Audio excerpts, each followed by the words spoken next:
Art is the subject of a lot of controversy recently, especially with AI art on the rise, and people are starting to wonder, what is the future of art? And really, to examine the future, as any history teacher would tell you, you have to look at the past. So I went through a lot of resources and credible researches trying to differentiate pieces in art history and most modern pieces now.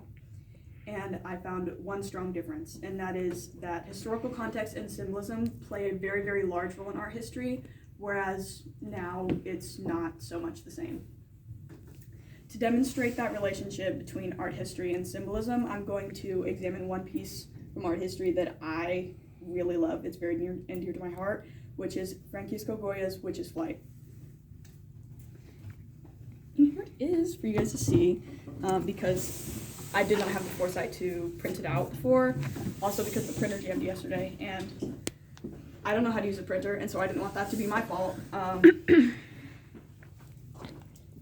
Okay, so when the focal point of this painting is easily the witches. They're just flying, so obviously you're gonna look at them. They have weird pointy hats. Those are called carrozas. According to Thomas Oliver's 2019 article from ionspain.com, carrozas are a sign of being convicted of heresy by the Holy Office of Inquisition, and were a sign of public penance. They were forced to wear them. Wasn't a choice.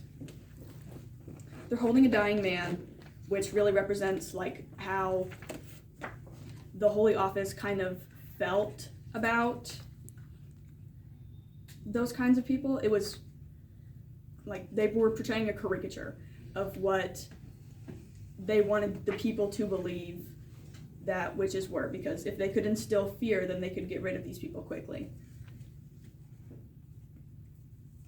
So with this widespread mass hysteria that they were trying to propagate, Goya had a lot of distaste for both the superstition around witches and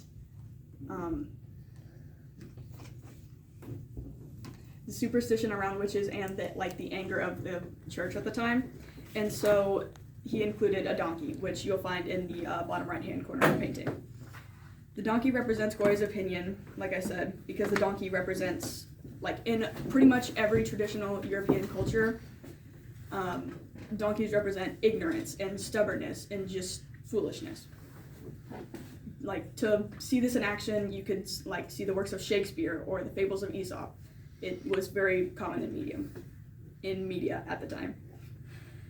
So in this context, the donkey was a meaning of satire, because Goya believed that both the superstition around witches, the witches themselves, the church, he thought the entire thing was just ridiculous,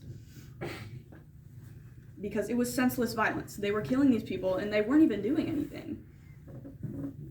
He wanted to represent this absolute foolishness in more than just one way, and so he portrayed the common folks' reactions, which you'll find at the bottom of the painting.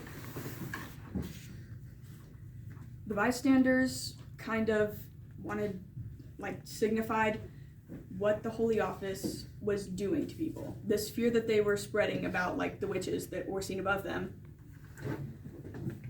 and how they affected people, which it had a terrifying effect on people. People were hysterical. They were crying. There was a lot of turmoil caused by this. There's a man lying on the ground. He doesn't want to see anything. He doesn't want to be included. He's afraid to even look. And then there's the man with the white cloth.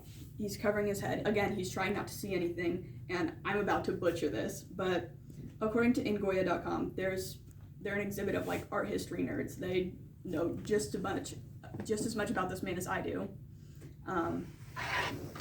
He's doing the Magnifico handboard, but anyways, it's whatever it's called. I'm not Italian. Actually, it's Spanish, so don't listen to me, maybe. It's a hand ward. It's supposed to ward off the evil eye. And so, historical context and symbolism plays a very, very large role in art history. I think I've clearly proven that in all the symbolism in this piece.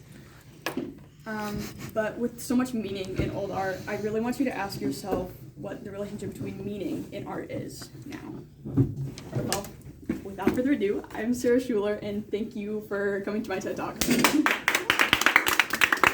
Okay, so guess who forgot to do the flashcards? Anyways. So JT? gotta redo it? No. They just have to make sure that you can see them and that you didn't use the back. Could you only use 4? Yeah. Oh, wait, you can't. Okay.